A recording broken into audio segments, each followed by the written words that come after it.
Keep your spacing tight, men. Watch your sectors of fire. Now move out, let's go! Deckung, schnell! Wir werden getroffen! Los, los!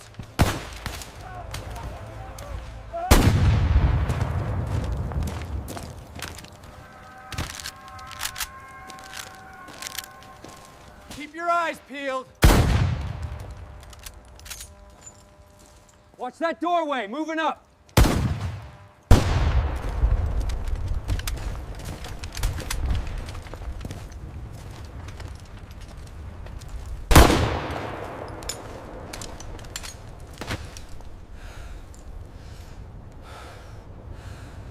January 14th, 1944. The morning fog clung to the jagged ridges of a small Pacific island, muffling the low rumble of artillery in the distance. A squad of U.S. infantrymen crouched behind shattered coconut palms, the humid air heavy with the scent of salt and gunpowder. Every step forward was measured, careful, each shadow a potential enemy. From the dense undergrowth, a group of German-trained soldiers advanced, confident in the familiarity of conventional infantry tactics. Their boots sank into the mud, rifles ready, expecting predictable volleys. What they did not expect were the gleaming barrels of American shotguns, crude yet devastating in their simplicity. A sudden crack rang out. Close, deafening. The enemy froze, their formation broken by the brutal spray of buckshot at mere meters. Faces went pale. Shouts turned to screams. Chaos erupted, and the soldiers learned a harsh truth. This was no ordinary infantry encounter. On this island, the war would change in a heartbeat. And it began here, with a weapon so ordinary, yet so extraordinary, that German soldiers were stunned into disbelief. By 1940, the world was engulfed in war. Europe had been transformed into a theater of relentless mechanized conflict, while across the Atlantic, the United States watched with caution, preparing for a war that would soon reach its shores. Infantry tactics across the globe were rooted in rifle and bayonet engagements, with artillery and machine guns dictating the rhythm of battle. The U.S. Army, still recovering from interwar budget constraints, had largely standardized on bolt-action rifles, semi-automatic carbines, and Thompson submachine guns for close combat. But the dense jungles of the Pacific and the urban chaos of European cities presented a problem that conventional rifles could not solve. The idea of using shotguns in battle was not new, but it had long been confined to riot control or trench-clearing experiments. In 1917, the U.S. military had adopted the trench gun, a pump-action shotgun loaded with buckshot intended to clear enemy trenches in World War I. The weapon had proven devastating at close quarters, capable of incapacitating multiple soldiers in a single discharge. By the early 1940s, military planners recognized that modern battlefields demanded a return to this brutal efficiency, especially as U.S. forces prepared for island-hopping campaigns against entrenched Japanese positions and eventual clashes with German forces in Europe. Training programs emphasized marksmanship, but also close-quarters improvisation. Soldiers were drilled not only to fire accurately, but to exploit the spread of the shotgun, using walls, doorways, and vegetation to funnel enemies into lethal arcs. In simulation exercises, commanders observed a disturbing trend. Conventional German tactics, disciplined formations, and methodical advances were catastrophically vulnerable to such unpredictable firepower. One officer recalled the first trial in a mock urban village. The men with rifles could not hold the line. When the shotguns opened up, the enemy broke instantly. The logistical challenges were considerable. Standard infantry ammunition could not be used. The military had to mass-produce specialized buckshot shells. Modifications to the M1897 and M1917 models reinforced barrels and stocks to withstand repeated combat use. Soldiers were trained to fire rapidly, to sweep the shotgun in arcs that would maximize the effect, and to pair up with riflemen to cover flanks. It was brutal, intimate warfare designed to overwhelm the enemy physically and psychologically. In addition to technical preparation, the cultural mindset of the U.S. infantry shifted. Shotguns were viewed as instruments of shock and surprise, not finesse. Commanders emphasized the psychological impact on the enemy.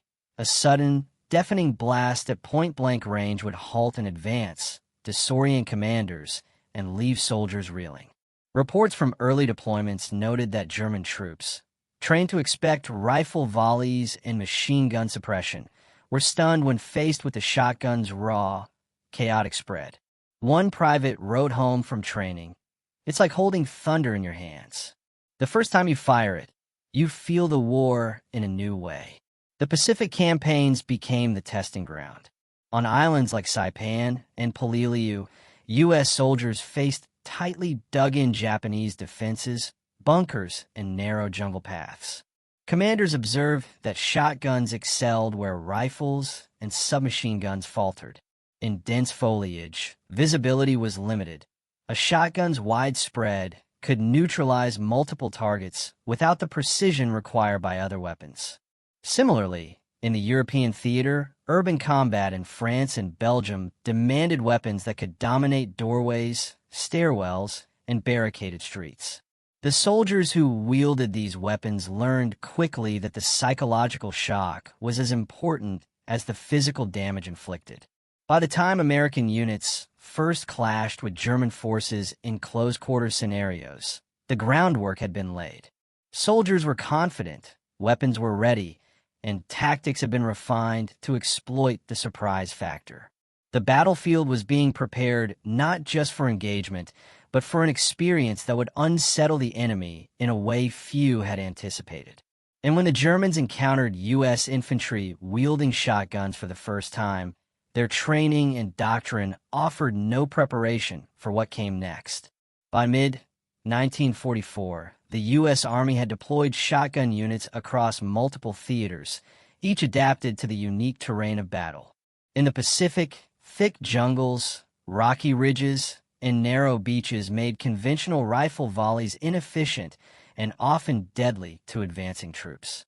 Platoons moved cautiously, each man scanning for camouflaged positions, listening for the faintest snap of foliage.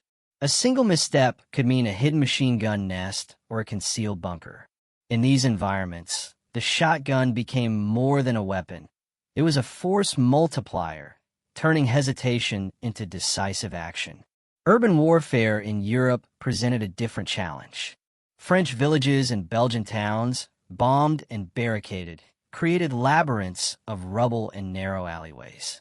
German defenders, trained in methodical urban defense, relied on overlapping fields of fire and fortified strongpoints.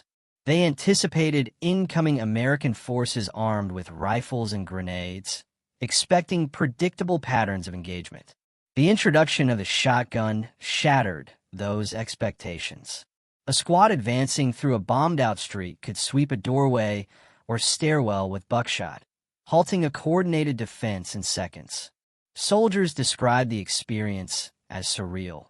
You could see them freeze, confusion spread faster than bullets. Training had emphasized these exact scenarios. Soldiers practiced room clearing, stairwell assaults, and jungle ambushes. Commanders reinforced the importance of timing and coordination, ensuring that shotgun teams worked alongside riflemen and grenadiers to maximize effect while minimizing risk. Tactical manuals were revised to include diagrams of blast arcs, choke points, and optimal firing distances. Reports from training exercises noted that even well-drilled squads could not predict the chaotic influence of shotgun fire. The weapon's strength lay not in precision, but in disruption. Logistically, supplying shotguns and ammunition required careful planning. Standard infantry units were outfitted with rifles, pistols, and grenades. Shotgun squads required extra shells, reinforced stocks, and repair kits. Ordnance officers coordinated shipments from domestic factories to forward bases, often prioritizing shotgun units for upcoming operations in densely defended areas. On Leyte, for example, reports indicate that over 2,500 specialized shells were stockpiled before the first landing, reflecting the strategic importance of this weapon in close-quarters engagements. The human element was equally critical. Soldiers wielding shotguns understood the intimacy of their weapon. Unlike rifles or machine guns, which could engage enemies at distance, the shotgun demanded proximity. This required nerve, coordination, and trust in fellow soldiers to cover flanks and advance under fire. Diaries and letters from infantrymen describe the tension. The anticipation of entering a room, the deafening blast of buckshot, and the surreal silence that followed as enemy resistance collapsed. Commanders recognized that this psychological edge could be decisive in urban and jungle operations, breaking enemy morale before the fight escalated. By the time U.S. forces encountered German troops in close quarters, preparation met opportunity. Germans had faced American infantry in larger battles, but their doctrine had not accounted for the sudden, unpredictable devastation of a shotgun. Early reports describe disoriented officers, scattered squads, and a palpable fear that spread through defensive positions. In town after town, bunker after bunker, the same pattern emerged, a disciplined enemy confronted by a weapon that defied expectation. It was not just the weapon itself, but the doctrine surrounding it, training, coordination, logistics, and psychological strategy that created its impact. Soldiers were not only armed, but prepared to exploit the surprise, to turn close-quarters encounters into decisive victories. And for the German soldiers encountering these U.S. infantry shotgun squads for the first time, the battlefield had become something alien, a chaotic, deafening environment where one misstep could mean immediate defeat. As the first engagements unfolded, commanders on both sides began to understand that small, innovative adaptations could change the outcome of entire battles. The shock inflicted by the shotgun would become a defining element of American infantry tactics, forcing German forces to reconsider their assumptions and adapt rapidly. And it was within this crucible of preparation, training, and anticipation that the human, tactical, and technological angles of the shotgun's deployment would fully reveal themselves. The first U.S. soldiers to wield shotguns in battle quickly discovered the weapon demanded more than skill. It demanded courage. On the rubble-strewn streets of a French village in late 1944, a small squad advanced under fire. The air was thick with smoke, dust, and the acrid scent of explosives. Every doorway could conceal a German rifleman. Every shadow could be a sniper. Yet the shotgun's raw, unpredictable spread transformed fear into a weapon of its own. As Private James Mallory swept his M1917 across a narrow hallway, he felt the recoil jar his shoulder, a violent confirmation that the weapon was alive in his hands. He fired in short, controlled bursts. The German soldiers inside froze mid-step, their carefully coordinated defense collapsing in seconds. For Mallory, the surreal mixture of terror and empowerment was overwhelming. He later wrote, "You realize in that instant that you hold life and death in your hands. The blast hits the mind as much as the body." This human element was mirrored on the enemy's side. German troops, trained to expect disciplined volleys and suppressive fire, encountered something chaotic and intimate. They were stunned not only by the destructive power, but by the psychological shock. Reports from captured soldiers describe confusion, disbelief, and an instinctive urge to retreat. The human reaction to close-range shotgun fire, panic, disorientation, hesitation, became a force multiplier for American squads. Shotguns were not deployed haphazardly. Commanders meticulously integrated them into infantry doctrine, especially in urban and jungle operations. On the Pacific island of Peleliu, for example, narrow cave systems and dense foliage made conventional rifle fire almost useless. Platoons equipped with shotguns could clear tunnels and bunkers with precision that rifles could not match. Tactical manuals instructed teams to pair shotgun soldiers with riflemen. The shotgun would clear immediate threats, forcing defenders out of cover, while rifles engaged targets at distance. The key was coordination. In Leyte, during a coordinated assault on a fortified village, the U.S. squad advanced street by street, hallway by hallway. The shotgun's devastating spread disrupted German defensive lines instantly, allowing rifle teams to engage without being pinned down. Another tactical innovation was the use of shotguns to secure choke points. Stairwells, doorways, and narrow jungle paths became kill zones. The psychological effect amplified the tactical advantage.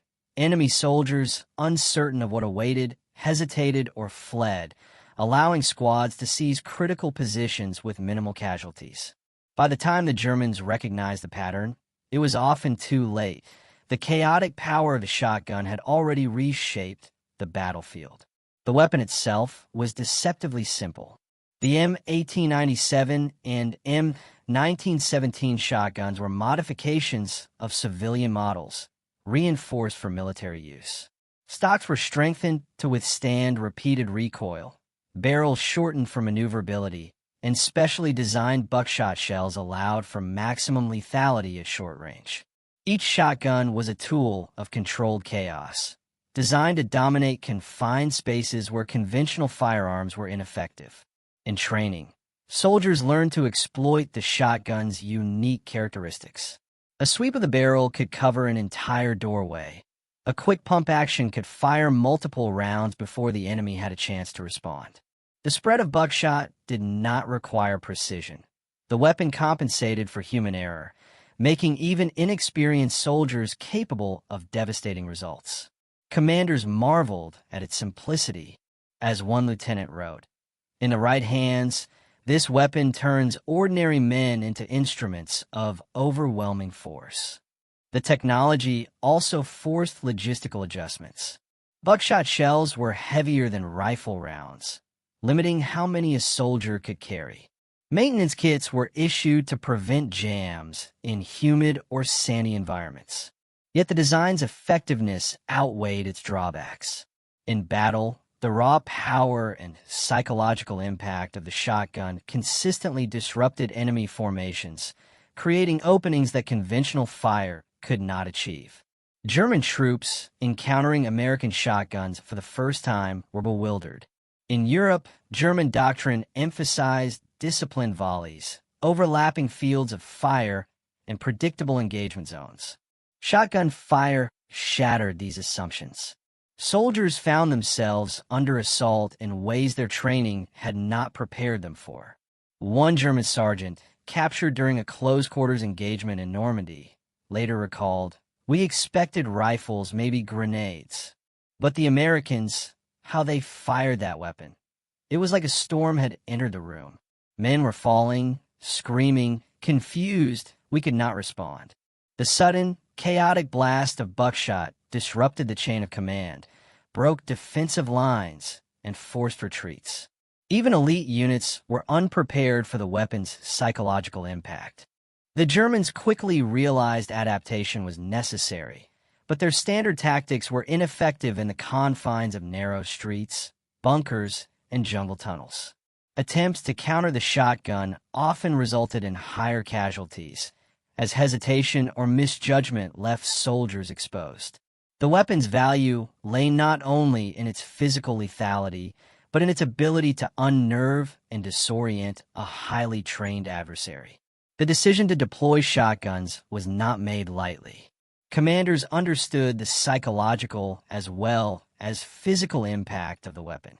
At divisional headquarters, officers studied reports from training exercises, analyzing scenarios in dense jungles and urban ruins. They weighed risk against effectiveness. Shotguns were devastating, but required close proximity to the enemy, exposing the user to danger.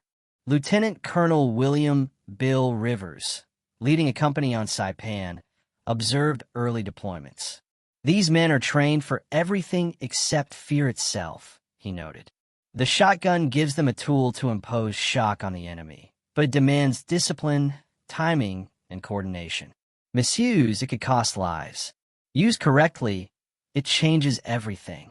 Leadership also meant training squads to exploit the weapon strategically.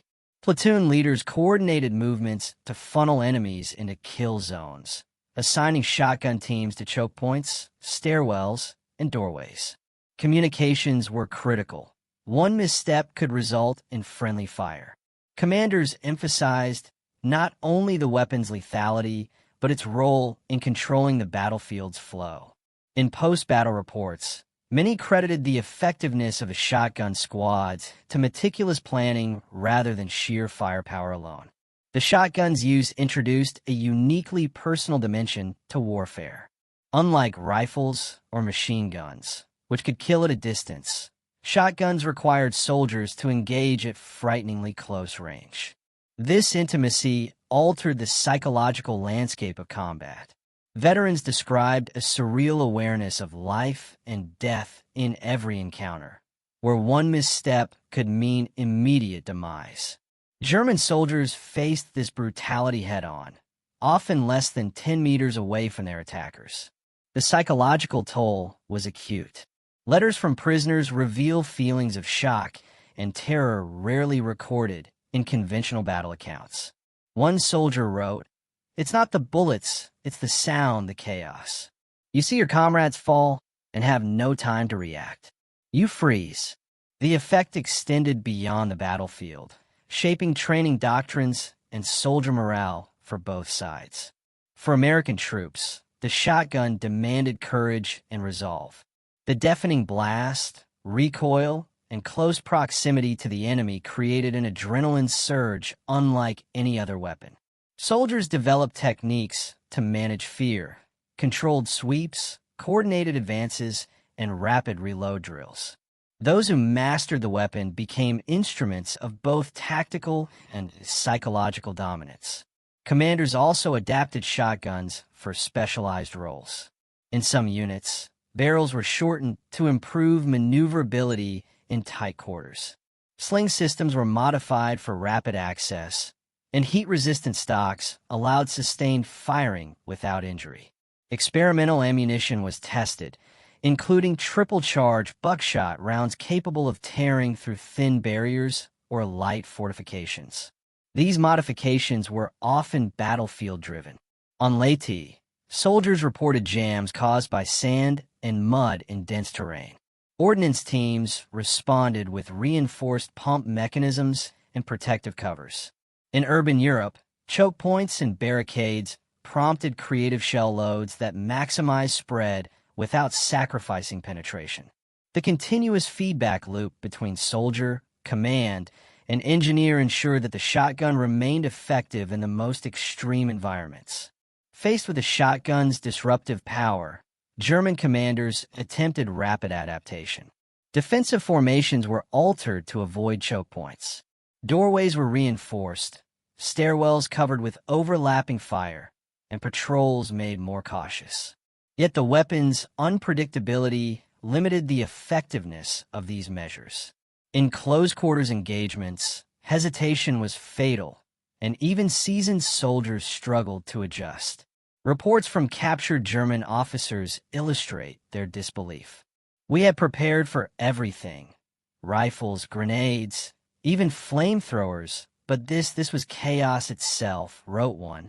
Defensive drills that had held against conventional American squads failed when confronted with shotgun units sweeping corridors and rooms. Even elite Panzer Grenadier units were forced to retreat or adapt improvisationally, abandoning rigid doctrine in favor of survival. The psychological impact compounded the tactical disruption. Fear spread faster than bullets, and hesitation created vulnerabilities that American infantry exploited immediately.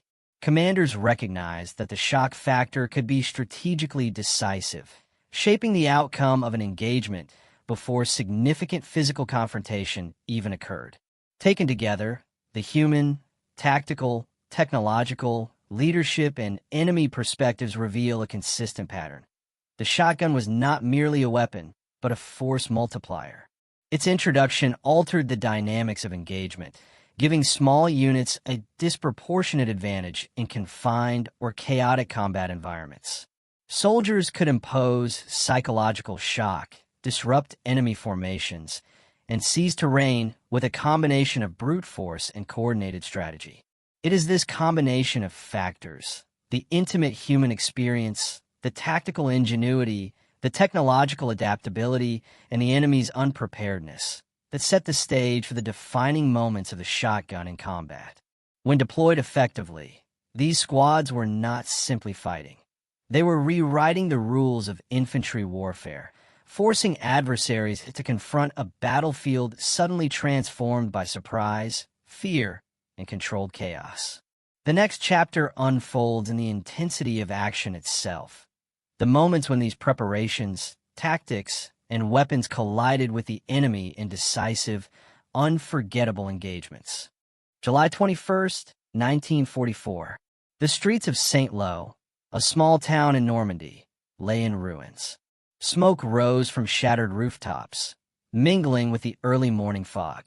U.S. infantry units advanced cautiously, knowing German defenders had fortified every corner, every doorway, every narrow alley.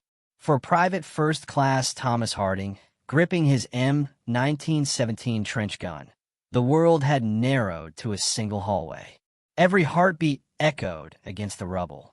The German defenders, seasoned and disciplined, expected the predictable American advance. Rifles, grenades, calculated suppressive fire. They did not expect the thunder of a shotgun's blast at point-blank range. Harding swept the weapon across a collapsed doorway, feeling the violent recoil bite into his shoulder. Buckshot tore through the opening. The defenders froze, their formation broken instantly. Within seconds, the U.S. squad surged forward, clearing the room before the Germans could regroup. One soldier later recalled, "It was over before they even knew what hit them." Elsewhere in St. Lo, similar encounters played out repeatedly. Lieutenant Samuel Reeves led a shotgun team down a narrow alley flanked by destroyed buildings. As the Germans opened fire, Reeves ordered a coordinated sweep.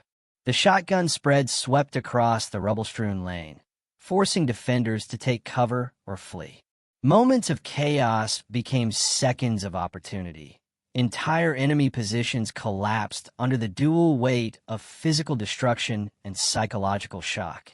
The battle extended beyond mere street fighting. In basements and bombed-out shops, American soldiers moved room by room, the shotgun dictating the tempo of the fight.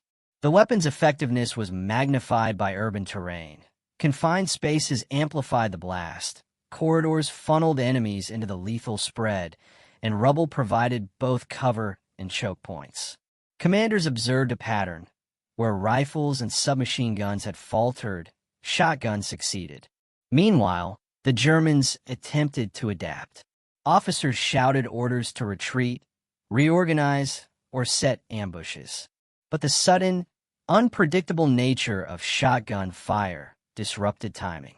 Soldiers hesitated in doorways, misjudged distances, and fell prey to the controlled chaos American squads had perfected. Reports from the German side later noted a profound disorientation. They appeared from nowhere, striking with a fury we had not imagined. The noise, the sudden devastation, it was as if the walls themselves betrayed us. On the Pacific Front, the same dynamics played out in dense jungle terrain. September 15th, 1944, Poliliu. U.S. Marines advanced through narrow jungle trails, approaching a fortified Japanese bunker complex. Rifle fire was partially ineffective. Entrenched defenders had the advantage of cover and prepared firing positions. Shotgun teams moved in silently, their presence masked by the cacophony of artillery and airstrikes. When they opened fire, the confined entrances amplified the blast. The shock was instantaneous. Enemy soldiers froze, stumbling backward or retreating into tunnels, leaving strategic positions vulnerable to the American advance. In both Europe and the Pacific, the psychological dimension became as decisive as the physical. German and Japanese soldiers had trained for precision, for strategy, for coordinated defense. But the shotgun introduced an element of unpredictability that no drill could anticipate. The human reaction, hesitation, panic, and confusion multiplied the weapon's effectiveness. Small squads wielding shotguns could achieve objectives disproportionate to their numbers, turning close-quarters combat into a nightmare for entrenched enemies. Even leadership decisions were tested. Commanders had to balance the risk of exposing shotgun teams in confined areas against the potential gain. Yet, where deployed correctly, the results were unmistakable. Entire blocks, bunkers, and jungle strongpoints fell in minutes, reshaping battle lines. The decisive factor was not only firepower but timing, coordination, and the psychological mastery of surprise. The stage was now set for the most intense moments of these engagements. Street after street, hallway after hallway, jungle trail after jungle trail, American shotgun squads forced the enemy to confront a reality they had not prepared for. The weapon, the training, and the human element converged in a series of rapid, brutal encounters. Moments that would define the turning point of close-quarters combat in World War II. August 3rd, 1944. On the island of Saipan, U.S. Marines approached the last Japanese defensive line. The terrain was jagged, cratered from bombardments, and interlaced with hidden caves and foxholes. The Japanese defenders, well-trained and desperate, had fortified every ridge and tunnel. Yet when the American shotgun teams moved into the breach, the psychological shock was immediate. Corporal Richard Hayes led a squad into a cave network that had repelled previous rifle assaults. The narrow corridors allowed no room for maneuver. Hayes pumped his M1917, unleashing a spread of buckshot that reverberated off stone walls. The blast echoed, disorienting defenders, shattering their confidence. Soldiers tried to return fire, but were pinned or forced into retreat. Each room cleared by the shotgun team became a domino in the collapse of the bunker complex. Back in Normandy, St. Lo continued to burn. In one shattered building, Sergeant William Kramer's squad advanced floor by floor. The Germans had fortified the second story, machine guns trained on the stairwell. Kramer instructed his men to sweep simultaneously. When the shotgun discharged, the blast tore through the doorway. The recoil snapped Kramer's shoulder, yet he maintained his aim, watching as defenders froze mid-step. Seconds later, the stairwell was clear. The American advance surged forward, momentum unbroken. These decisive moments were repeated across multiple theaters. In the Pacific, at Peleliu, a platoon encountered a fortified pillbox surrounded by dense jungle. Rifle fire barely penetrated the reinforced walls. The shotgun team, guided by Lieutenant Samuel Reeves, approached through a narrow path hidden by ferns. One controlled sweep, one coordinated blast, and the enemy staggered back, stunned by the unrelenting noise and devastation. By the time grenadiers moved in, the bunker had been neutralized with minimal American casualties. The shock factor was compounded by sound and chaos. In both Europe and the Pacific, the deafening roar of a shotgun discharge at point-blank range disoriented defenders. Confusion spread faster than bullets. Commanders on both sides observed that hesitation, panic, and instinctive fear often dictated the outcome more than strategy. Soldiers reported seeing enemies abandon fortified positions purely out of psychological terror. One private wrote, "It wasn't just shooting, it was a force that struck the mind before the body." At the tactical level, these engagements redefined small unit combat. Shotgun squads, often numbering fewer than 10 men, could seize and hold critical positions that might otherwise require full companies to overrun. Choke points, doorways, stairwells, jungle paths were transformed into lethal traps for defenders. Urban ruins became corridors of disorientation, and cave networks turned into psychological labyrinths. The combination of human courage, technological simplicity, and tactical foresight created a force multiplier unmatched by conventional infantry tactics of the time. The Germans, meanwhile, attempted desperate countermeasures. Reinforcements were called in, flamethrowers deployed, and machine gun positions reorganized. Yet the unpredictability of shotgun fire undermined their planning. Officers reported that even veteran squads faltered under the close-range chaos. One German captain noted, "We trained for efficiency, for coordinated fire, for precision. But these Americans, they brought something else entirely. It was not a weapon we had ever faced." By the end of these campaigns, the turning point was undeniable. Small American squads, armed with shotguns and led by disciplined officers, had shattered entrenched defenses in ways that rifles and machine guns had not. Psychological shock, amplified by confined spaces and tactical expertise, allowed U.S. forces to seize critical objectives rapidly. Cities, bunkers, tunnels, and jungle ridges fell not through mass firepower alone, but through the controlled chaos imposed by a weapon underestimated by all but those who wielded it. The convergence of preparation, courage, and innovation defined these battles. The shotgun was no longer merely a weapon. It was a symbol of adaptation, of tactical ingenuity, and of the brutal intimacy of modern warfare. The decisive engagements across St. Lo, Saipan, Peleliu, and other battlefields revealed its full potential.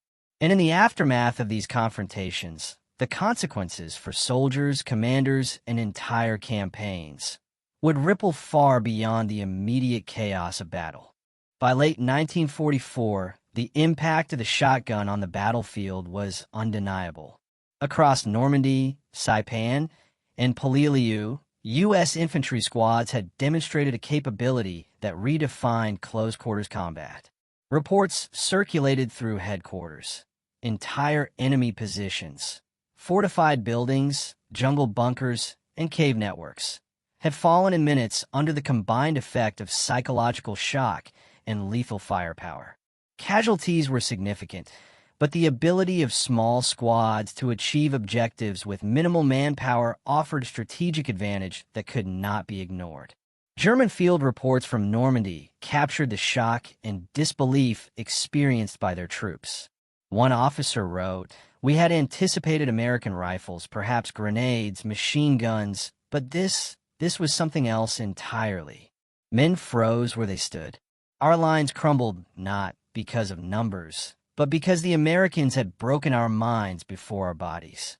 Similar observations were made by Japanese defenders in the Pacific. After-action reports from Peleliu described bunkers emptied not by sustained fire, but by instantaneous, overwhelming close-range shock. The human cost of the shotgun's introduction was stark for both sides. For American soldiers, the weapon demanded courage and mental fortitude.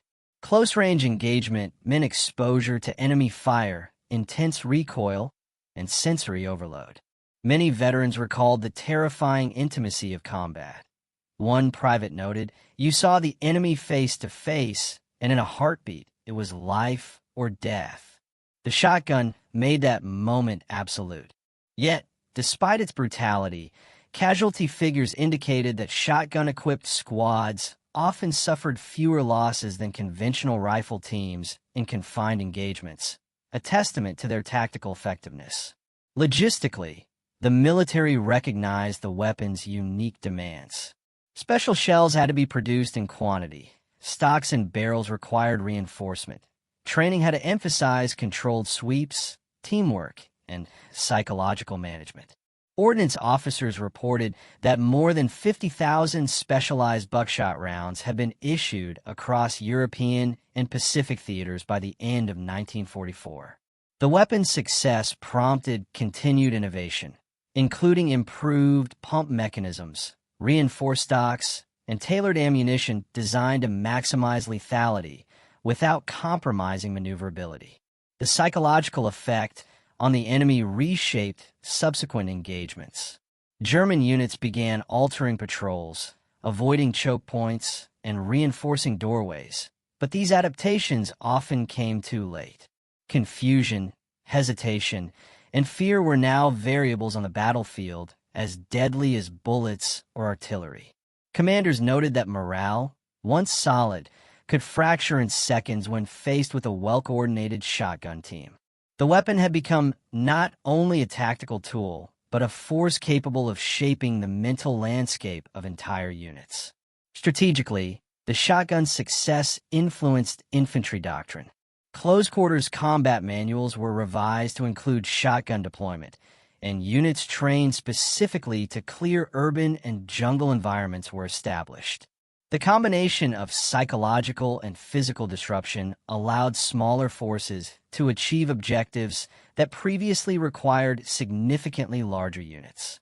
In urban operations across France, squads equipped with shotguns consistently cleared buildings faster, with fewer casualties, and with a higher rate of success than units relying solely on rifles and grenades. The broader consequences extended beyond individual battles. Reports to divisional command noted the weapon's utility in shaping engagement strategies, securing flanks, clearing choke points, and providing shock effects that destabilized entrenched defenses. Officers observed that once enemy forces were confronted with shotgun squads, subsequent encounters became more predictable. The initial shock had lasting repercussions, forcing defenders to act cautiously or retreat. By the end of 1944, the battlefield lessons were clear. The shotgun was not merely a novelty weapon. It was a tactical innovation that leveraged human psychology, terrain, and teamwork to dramatic effect. The weapon had proven its worth repeatedly, from the rubble-strewn streets of Normandy to the dense jungles of the Pacific. Commanders, soldiers, and enemy troops alike recognized its transformative power. As the war continued into 1945, the battlefield had been subtly but permanently altered. Where soldiers once advanced cautiously through predictable lines, they now faced the unpredictable, terrifying presence of shotgun squads. And where commanders once relied solely on firepower and numbers, they now acknowledged that human psychology, fear, surprise, and confusion could be weaponized just as effectively. The stage was set for the final evaluation, the strategic and human consequences of the shotgun's deployment, measured not just in lives lost or territory gained, but in the enduring psychological impact on both U.S. and enemy forces. By early 1945, the effects of shotgun deployment had rippled across multiple battlefronts. In Europe, American infantry units carried lessons from Normandy into urban operations in France and Belgium. Reports indicated that buildings previously considered impregnable were cleared with astonishing speed by small squads wielding shotguns. The psychological impact on German troops persisted. After multiple encounters, they were reported to avoid narrow streets and choke points where shotgun teams might appear. Statistical evaluations reinforced these observations.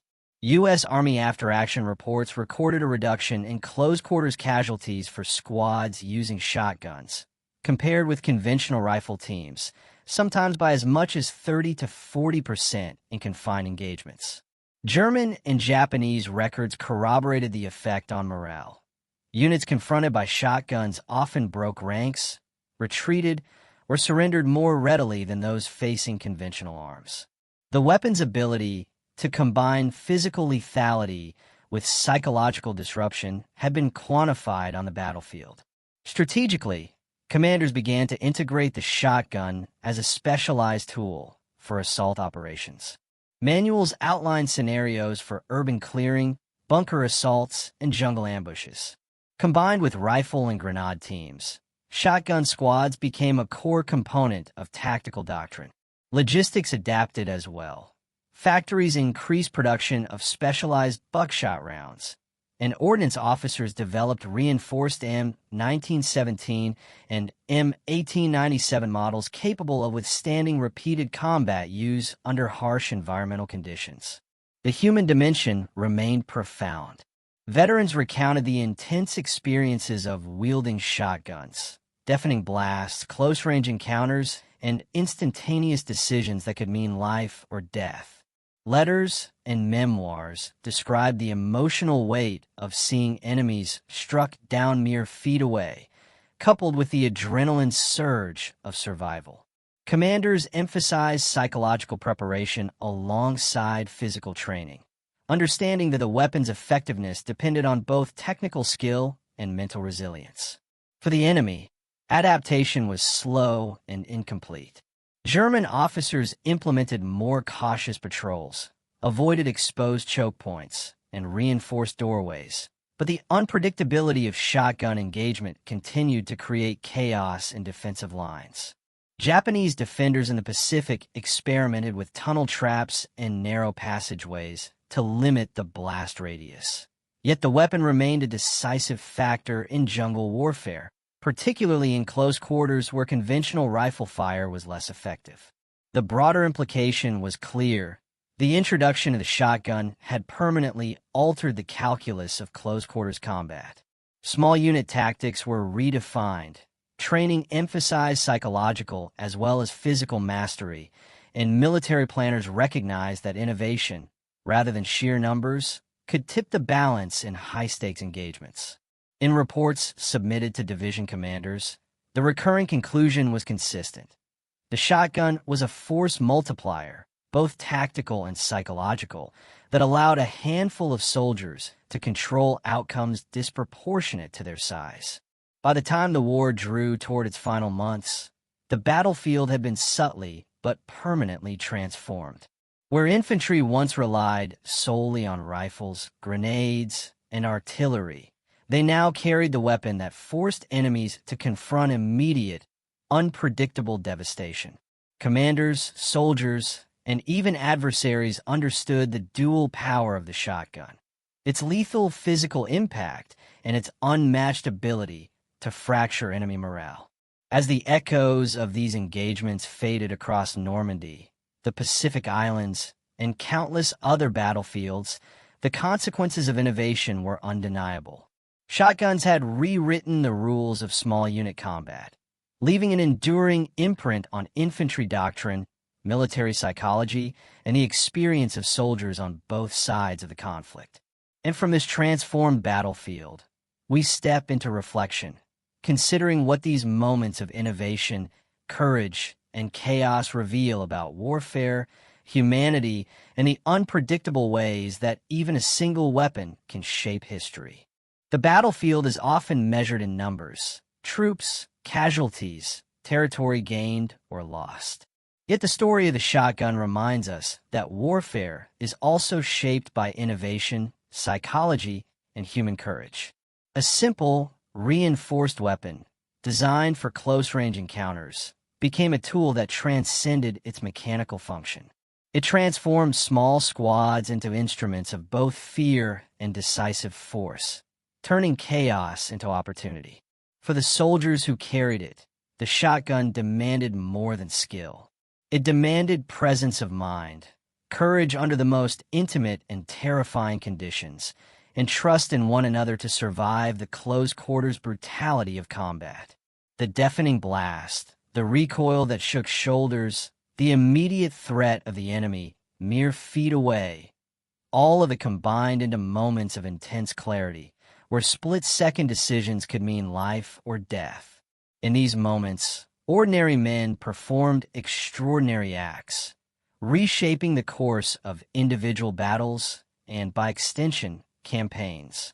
For the enemies who faced it, the weapon was disorienting, unpredictable, and psychologically devastating. Years of training, doctrine, and discipline offered no preparation for the sudden, intimate fury of shotgun fire. Hesitation became fatal. Confusion spread faster than bullets. The shock inflicted by this simple tool altered behavior, broke formations, and forced even seasoned commanders to rethink established tactics. The legacy of a shotgun is not merely in the destruction it caused, but in what it revealed about warfare itself. It demonstrated how small innovations, when combined with rigorous training and human ingenuity, could redefine entire battlefields. It highlighted the interplay of fear, strategy, and adaptability, showing that victory is not always dictated by numbers or firepower, but by the ability to exploit opportunity in the chaos of combat. In the end, the story of the U.S. infantry shotgun squads is a story of ingenuity meeting circumstance, courage confronting fear, and ordinary soldiers wielding an extraordinary tool. It is a testament to the unpredictable ways that war shapes, and is shaped by human skill, ingenuity, and resilience.